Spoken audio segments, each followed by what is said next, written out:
Hello guys, नमस्कार, जय हिंद। स्वागत है आपका मेरे यूट्यूब चैनल सौरवी एजुकेशन हब में। तो आज हम पढ़ रहे हैं हमारी क्लास 10th के चैप्टर फर्स्ट है, जिसका नाम है साइंस के चैप्टर का रासायनिक अभिक्रिया और समीकरण। इसके हम पार्ट सेकंड वाले क्वेश्चंस पढ़ेंगे। एक पार्ट हम कंप्लीट कर चुके हैं जिसमें क्वेश्चन आंसर थे। ये वो क्वेश्चन है जो चैप्टर के बाद हमें दिए जाते हैं। ठीक है, अब आते हैं हम अपने डायरेक्ट क्वेश्चन पे। तो इन क्वेश्चंस को करने से पहले मैं आपको एक जानकारी दे देती हूँ। हमने एक जो हमारे रासायनिक समीकरणों को संतुलित करने वाला टॉपिक था ना, उसकी एक अलग से वीडियो बना के आपको बताया है, क्योंकि वो एग्जाम में कंपलसरी आते ही हैं और उसी जगह हम गलती करते हैं और वो डायरेक्ट नहीं पूछे जाते। तो कई बार हमें इक्वेशन पूछी जाती है जो क्वेश्चन के अंदर देते हैं, उन्हें हम अगर संतुलित करके नहीं लिखेंगे तो हमारे मार्क्स कट जाते हैं। तो संतुलित करना समीकरणों को बहुत आवश्यक है। उसका मैंने बहुत इजी मेथड आप लोगों को बताया है, तो आप वो वीडियो पक्का देखिएगा। तो आते हैं हम अपने इस वाले वीडियो पे। इसमें क्या है, हम क्वेश्चन नंबर 11 से स्टार्ट कर रहे हैं। 10 क्वेश्चन हमारे कंप्लीट हो चुके हैं। ये है पार्ट सेकंड। इसमें क्या है, वियोजन अभिक्रिया को संयोजन अभिक्रिया के विपरीत क्यों कहा गया है। पहले तो हमें पता है वियोजन संयोजन होते क्या है। ठीक है, वियोजन में क्या होता है, ए टूट कर ये कोई अभिकारक ए, कौन सा अभिकारक, ए टूट कर किस में बनेगा, बी प्लस सी में, बी और सी में। बट जो संयोजन है उसमें क्या होगा, ए प्लस बी मिलकर क्या बनाएंगे, सी। अब इनके नाम से स्पष्ट हो रहा है, क्या स्पष्ट हो रहा है, वियोजन का अर्थ होता है टूटना और संयोजन का अर्थ होता है जुड़ना। ठीक है, इन अभिक्रियाओं के लिए हमें क्या करना है, समीकरण लिखनी है। ठीक है, वियोजन अभिक्रिया में कोई अभिकारक, जैसे वियोजन अभिक्रिया में कोई अभिकारक दो या दो से अधिक उत्पादों में क्या होता है, विघटित होता है। विघटित का अर्थ होता है टूट जाता है। ठीक है, यह है फेरस सल्फेट।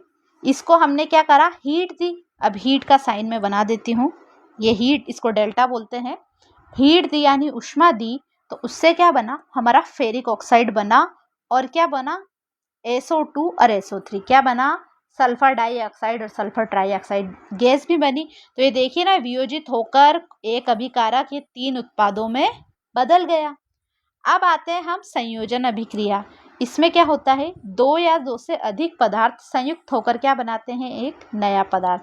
जैसे A और B ऐड होकर क्या बनाया, C नाम का नया पदार्थ। तो इसमें क्या उदाहरण लिया हमने, हाइड्रोजन और ऑक्सीजन जो गैस है वो संयोग करके क्या बनाते हैं, जल का निर्माण करते हैं। देखिए, हाइड्रोजन प्लस ऑक्सीजन बना के मिलकर क्या बना रहे हैं, H2O। H2O का फॉर्मूला है हमारे जल का। किसका फॉर्मूला है, हमारे जल का। तो देखिए इसमें हमने क्या लिखा, अर्थात दो अभिकारक, ये जैसे दो अभिकारक मिलकर क्या बनाते हैं, एकल उत्पाद। कौन सा उत्पाद, सिंगल उत्पाद। ठीक है, अब आते हैं हम अपने क्वेश्चन नंबर 12 पे, जो है उन वियोजन अभिक्रियाओं को के एक एक समीकरण लिखनी है। किनका, जिनमें ऊष्मा, प्रकाश और विद्युत के रूप में क्या होती है, ऊर्जा प्रदान की जाती है। ठीक है, 3 अभिक्रियाएं बतानी है हमें। एक तो जिसमें ऊष्मा यूज आ रही हो, दूसरे में प्रकाश और एक में विद्युत। ठीक है, अब ऊष्मा द्वारा वियोजन, हमने वियोजन मतलब तोड़ना है। इनमें क्या करना है, वियोजन अभिक्रिया पूछिए। वियोजन मतलब एक जो है ना अभिकारक टूट के दो या दो से अधिक उत्पादों में बदलना चाहिए। वियोजन वही होता है। तो ये हमारा लेड नाइट्रेट है, यानी PbNO3 होल ट्वाइस। ये ऐसे ना कोष्टक बंद होके, जो अगर बाहर कोई संख्या लगाते हैं, जैसे 2 लगाया तो इसको क्या बोलते हैं, होल ट्वाइस। क्या बोलते हैं, होल ट्वाइस। उससे क्या बना, लेड ऑक्साइड, नाइट्रोजन डाइऑक्साइड और ऑक्सीजन गैस बनी। और ये 2, 2 और 4 का राज जानने के लिए तो आपको हमारी वीडियो देखनी ही पड़ेगी। अब आते हैं प्रकाश के द्वारा वियोजन, मतलब AgBr। इसमें क्या है, सिल्वर ब्रोमाइड को सूर्य के प्रकाश में रखा, उससे क्या बना, Ag और Br। ठीक है, ये भी हमने ना अपना चैप्टर पढ़ा था, तो डायग्राम भी बताया था एक, कि चीनी के प्लेट में सिल्वर ब्रोमाइन रखा हुआ है, उसके बाद सिल्वर ब्रोमीन अलग अलग हो गया, ये पढ़ा था हमने। तो ये वही उदाहरण है। अब आते हैं विद्युत द्वारा वियोजन। हम क्या करते हैं, हमारे जो जल है ना, जल में क्या प्रवाहित करते हैं, विद्युत। क्या प्रवाहित करते हैं, विद्युत। अब उसके लिए क्या करते हैं, ग्रेफाइट की छड़ें यूज करते हैं, जिसमें एनोड होता है और कैथोड होता है। ठीक है, एनोड पर मिलती है हमें, क्या पाई जाती है एनोड पर, हाइड्रोजन। क्या मिलती है, हाइड्रोजन।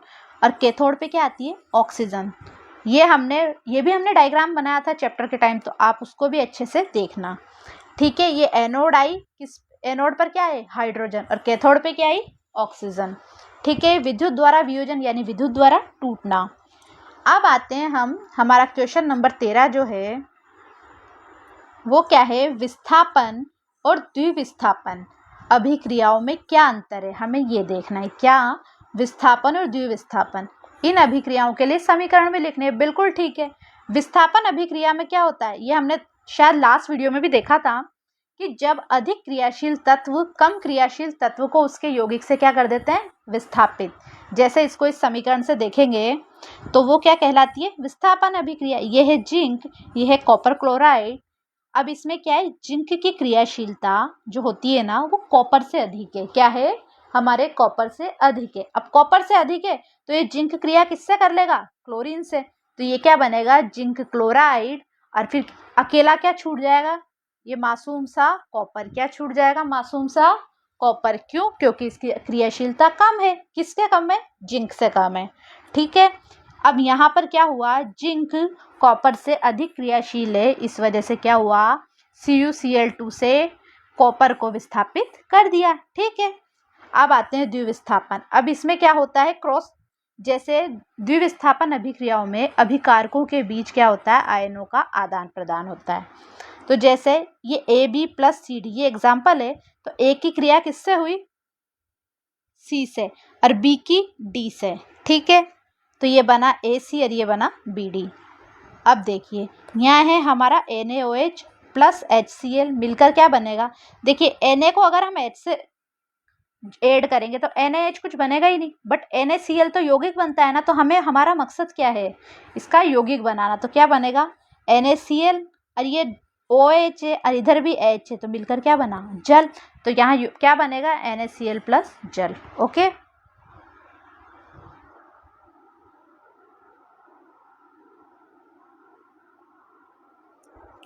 अब आते हैं हम अपने क्वेश्चन नंबर 14, जिसमें क्या है, सिल्वर के शोधन में, मतलब हमें क्या करना है, सिल्वर का शोधन।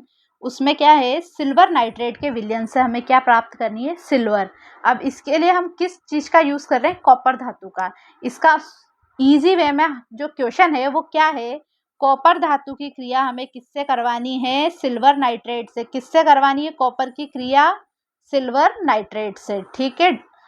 तो इधर लिखेंगे हम कॉपर, इधर लिखेंगे AgNO3 यानी सिल्वर नाइट्रेट।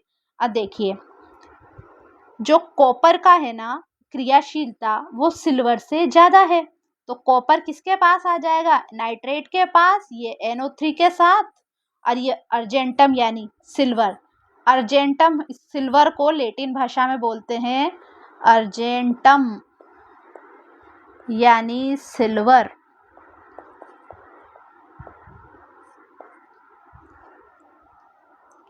ठीक है। ये मैं ऐसे आपकी जानकारी के लिए लिख रही हूँ, आपको याद होना चाहिए। तो AG इसको डिनोट करते हैं किससे, AG से। AG ही अर्जेंटम है। क्या है, अर्जेंटम। ओके। अवक्षेपण अभिक्रिया से आप क्या समझते हैं। ठीक है, क्या है अवक्षेपण, इसका उदाहरण देकर बताना है। ऐसा हमने पहले भी एक क्वेश्चन करा था। ऐसी रासायनिक अभिक्रिया जिसमें क्या होते हैं, अविलय यानी ऐसा विलय जिसमें लवण बनता है जिसमें वो घुल नहीं पाता। अविलय यानी घुलनशील नहीं है, वैसा लवण बनता है। तो जो क्या होता है, विलयन से पृथक हो जाता है। अब जल में नहीं घुलेगा तो सॉल्यूशन से तो अलग थलग ही हो जाएगा, नीचे बैठ जाएगा, जो घुलेगा नहीं। जैसे हम पानी में बालू रेत, इसको इजीली एग्जांपल से देखते हैं।